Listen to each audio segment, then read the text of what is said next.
রব্বে কারীমের পক্ষ থেকে দেয়া নিয়ামত। আমাদের এই সুন্দর চেহারা, এই চেহারা রব্বে কারীমের পক্ষ থেকে দেয়া নিয়ামত। আপনারা বলতে পারেন, হুজুর আমার চেহারা তো কালো বিশ্রী, যে চেহারার কোনো ভ্যালু দুনিয়ার মানুষের কাছে নাই, এই চেহারা সুন্দর হলো কেমনে? রব্বে কারীম জানায় দেন সূরা ৩ ৪ নম্বর আয়াতে কারিমা আল্লাহ সুবহানাহু ওয়া তাআলা বলেন, ওয়াত-তিন ওয়াজ-যাইতুন ওয়া তুরি সিনিন ওয়া হাযাল বালাদিল আমীন লাকাদ খালাকনাল ইনসানা ফী আহসানি তাকওয়ীম। সুবহানাল্লাহ।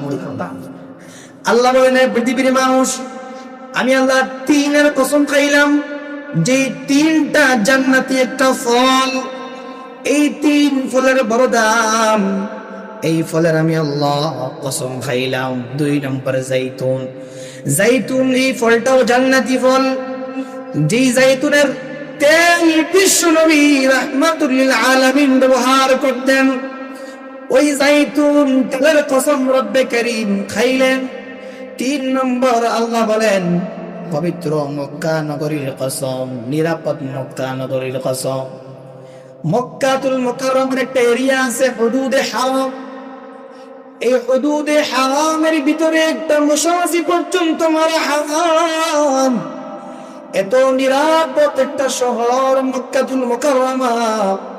মুহাদ্দিসিন হযরতরা বলেন, কিয়ামতের আগে দাজ্জাল এই কাফির গোটা পৃথিবীর প্রত্যেকটা ঘরে ঘরে ঢুকবে। গোটা পৃথিবীর এমন কোন জায়গা নাই যেই জায়গার ভিতরে দাজ্জালের মতো কাফির ঢুকবে না। সেই কঠিন দিনে রব্বে কারীম হুদুদে হারামের ভিতরে দাজ্জালকে ঢোকার কোনো পারমিশন দিবেন না। সুবহানাল্লাহ। এই হুদুদে হারামের ভিতরে দাজ্জাল ঢুকতে পারবে না।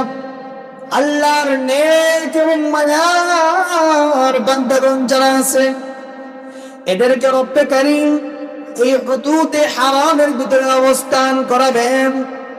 এজন্য আমার মুসল্লিয়ানে ইকরাম, রব্বে কারীম জানায়া দেন পবিত্র মক্কা নগরীর কসম।